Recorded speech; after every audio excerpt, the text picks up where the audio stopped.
आकाशवाणी कटक समाचार दर्पण।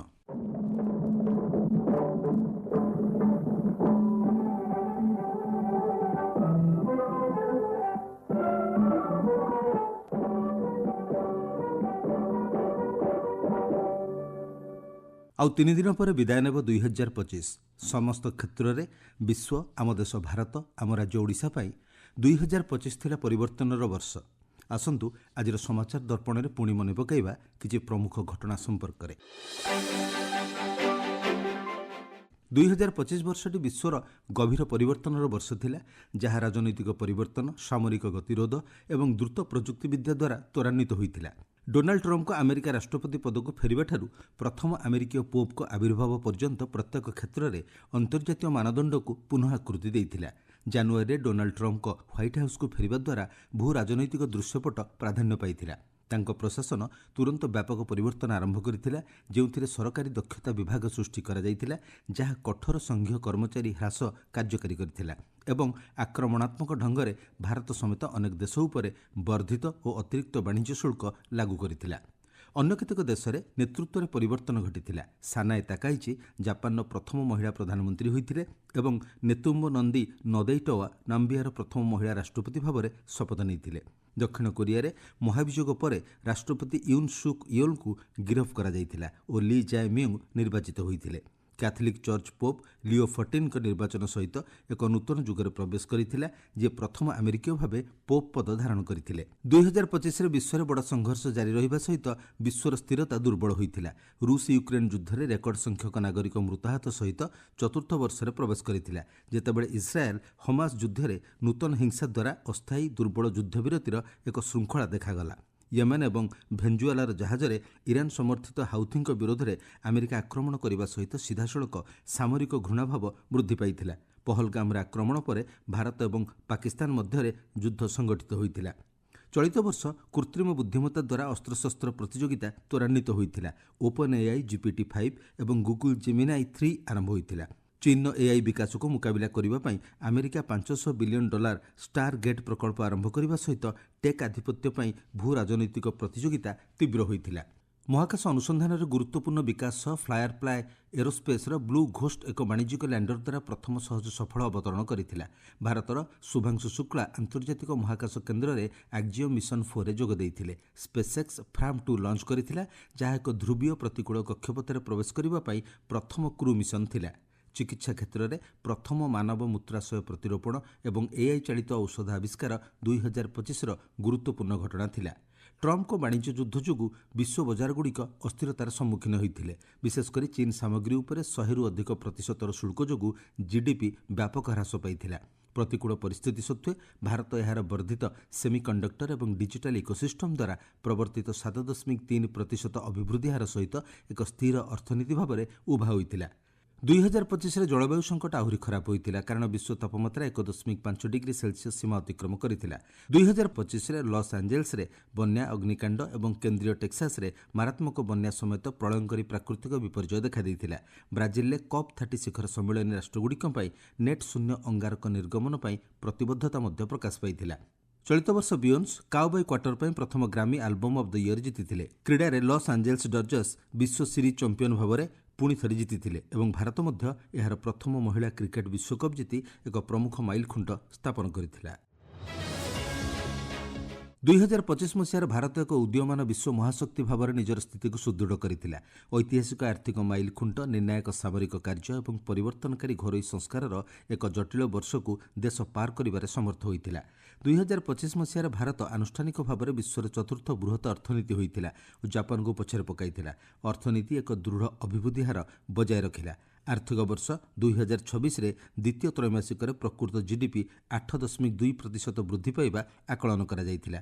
2025 मसीहार केंद्रीय बजेट रे जीएसटी 2.0 प्रचलन करा जाइथिला, जहाँ टिकस स्लैब को सरल करिथिला एवं साधारण उपभोक्ता सामग्री पई मूल्य को उल्लेखनीय भाव ह्रास करिथिला। भारत यूके मुक्त वाणिज्य चुक्ति एवं EFTA राष्ट्रगुड़िक सहित वाणिज्य एवं अर्थनैतिक सहभागिता चुक्तिनामा समेत प्रमुख वाणिज्य चुक्ति कार्यकारी करने सहित भारतर वाणिज्य कूटनीति समृद्ध होइथिला, जहाँ $100 बिलियन निवेश प्रतिबद्धता आनिथिला। 2024 ନିର୍ବାଚନ ପରେ ବିଜେପି ପୁନର୍ବାର ନିଜର ପ୍ରାଧାନ୍ୟ ଜାହିର କରି ଘରୋଇ ରାଜନୀତିକୁ ପରିଭାଷିତ କରିଥିଲା। ଦଳ ଦିଲ୍ଲୀ ବିଧାନସଭାରେ ଐତିହାସିକ ବିଜୟ ଏବଂ ବିହାରରେ ନିର୍ଣ୍ଣାୟକ 2/3 ସଂଖ୍ୟାଗରିଷ୍ଠତା ହାସଲ କରିଥିଲା। ୱାକଫ୍ ସଂଶୋଧନ ଆଇନ 2025 ଗୃହୀତ ହେବା ସହିତ ଦେଶବ୍ୟାପୀ ବିତର୍କ ଏବଂ ବିରୋଧ ସୃଷ୍ଟି କରିଥିଲା। ସରକାର ଦୀର୍ଘ ପ୍ରତୀକ୍ଷିତ ଡିଜିଟାଲ ଜନଗଣନା ଆରମ୍ଭ କରିଥିଲେ, ଯେଉଁଥିରେ ପ୍ରଥମ ଥର ପାଇଁ ଏକ ବ୍ୟାପକ ଜାତିଗଣନା ଅନ୍ତର୍ଭୁକ୍ତ ଥିଲା। ତଥାପି ବର୍ଷଟି ସଙ୍କଟମୁକ୍ତ ନଥିଲା। ମଣିପୁରରେ ଜାତିଗତ ହିଂସା ମଧ୍ୟରେ ମୁଖ୍ୟମନ୍ତ୍ରୀ ଏନ୍ ବୀରେନ୍ ସିଂଙ୍କ ଇସ୍ତଫା ପରେ ସେଠାରେ ରାଷ୍ଟ୍ରପତି ଶାସନ ଲାଗୁ କରାଯାଇଥିଲା।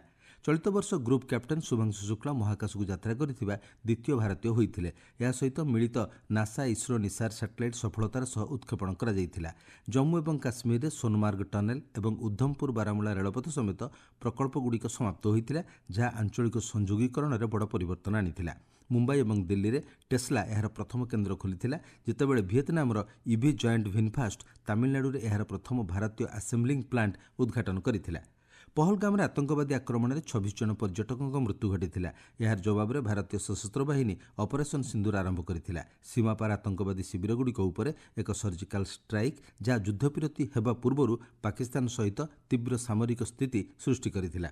ଅନ୍ତର୍ଜାତୀୟ ସ୍ତରରେ ରାଷ୍ଟ୍ରପତି ଟ୍ରମ୍ପଙ୍କ ଅଧୀନରେ ଆମେରିକା ସହିତ ସମ୍ପର୍କ ଜଟିଳ ହୋଇଥିଲା, ଯିଏ ଭାରତର ସାମଗ୍ରୀ ଉପରେ 25%ରୁ 50% ଅତିରିକ୍ତ ଶୁଳ୍କ ଲାଗୁ କରିଥିଲେ। ବିପରୀତ ଭାବରେ ଭାରତ ଚୀନ ସମ୍ପର୍କରେ ସାମାନ୍ୟ ପରିବର୍ତ୍ତନ ଦେଖାଦେଇଥିଲା, କାରଣ ସରକାର 2020 ପରେ ପ୍ରଥମ ଥର ପାଇଁ ଚୀନ ନାଗରିକଙ୍କୁ ପର୍ଯ୍ୟଟନ ଭିସା ପ୍ରଦାନ କରିବା ଆରମ୍ଭ କରିଥିଲେ।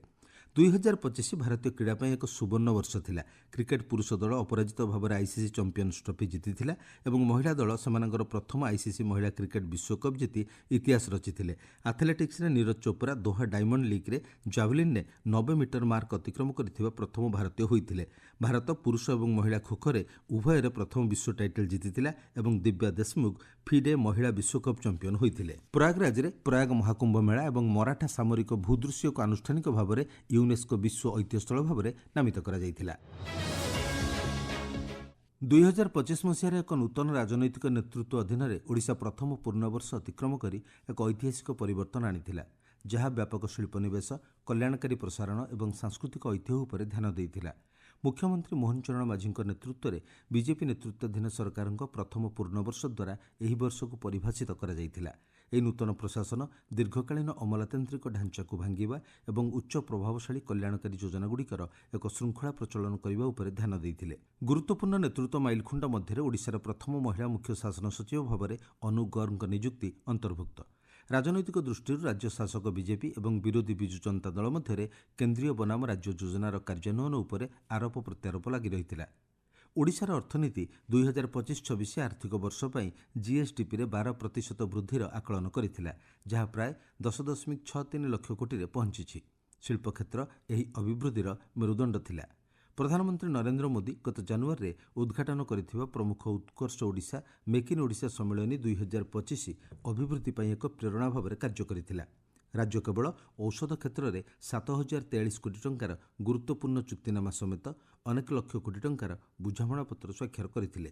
ଭାରତର ଇସ୍ପାତ କେନ୍ଦ୍ର ଭାବରେ ଓଡ଼ିଶା ଏହାର ସ୍ଥିତିକୁ ସୁଦୃଢ଼ କରିଥିଲା। ଟାଟା ଷ୍ଟିଲ୍ର କଳିଙ୍ଗନଗର ସମ୍ପ୍ରସାରଣ, ହଟ୍ ରନ୍ ପରୀକ୍ଷଣ ସମେତ କେନ୍ଦୁଝରରେ ବାର୍ଷିକ 5 ମେଟ୍ରିକ୍ ଟନ୍ ପ୍ଲାଣ୍ଟ ପାଇଁ ଐତିହାସିକ ଜେଏସ୍ଡବ୍ଲ୍ୟୁ ପସ୍କୋ ମିଳିତ ଉଦ୍ୟମ ଘୋଷଣା କରାଯାଇଥିଲା।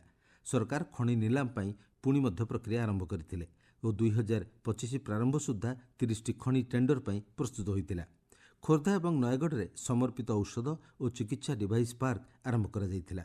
ସରକାର ସମୃଦ୍ଧ ଓଡ଼ିଶା 2036 ଲକ୍ଷ୍ୟ ଆରମ୍ଭ କରିଥିଲେ, ଯାହା ରାଜ୍ୟର ଶତବାର୍ଷିକୀ ସୁଦ୍ଧା $500 ବିଲିୟନ ଅର୍ଥନୀତି ପାଇଁ ଲକ୍ଷ୍ୟ ରଖିଥିଲା। ଭୁବନେଶ୍ୱର କଟକ ପୁରୀ ପାରାଦୀପ କରିଡରରେ ବିପୁଳ ନିବେଶ କରାଯାଇଥିଲା। ରାଜ୍ୟ ଅଟଳ ବସ୍ଷ୍ଟାଣ୍ଡ ପ୍ରକଳ୍ପ ପାଇଁ 1,266 କୋଟି ଏବଂ ଓଡ଼ିଶା ମେଟ୍ରୋ ରେଳ ପରିବହନ ପାଇଁ 305 କୋଟି ଟଙ୍କା ବ୍ୟୟବରାଦ କରାଯାଇଥିଲା। ଗରିବ ଲୋକଙ୍କୁ କଂକ୍ରିଟ ଘର ଯୋଗାଇ ଦେବା ପାଇଁ 7,550 କୋଟି ଟଙ୍କା ବ୍ୟୟ କରାଯିବା ସହିତ ଅନ୍ତୋଦୟ ଗୃହ ଯୋଜନା ଆରମ୍ଭ କରାଯାଇଥିଲା। ଏହା ସହିତ ଗ୍ରାମୀଣ ଓଡ଼ିଶାରେ ପାଇପ୍ ପାଣି ସୁନିଶ୍ଚିତ କରିବା ପାଇଁ ଜଳ ଜୀବନ ମିଶନକୁ 7,000 କୋଟି ଟଙ୍କା ଦିଆଯାଇଥିଲା।